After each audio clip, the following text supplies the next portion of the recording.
How to stay safe and avoid scams on Ola.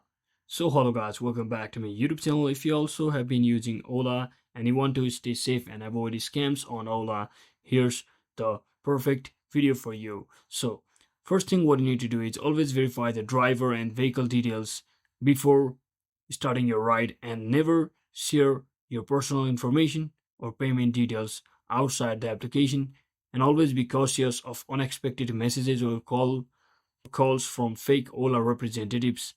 So use the app's tracking feature to monitor your driver's location and report suspicious activity through app, and keep your account and devices secure with strong passwords and up-to-date software.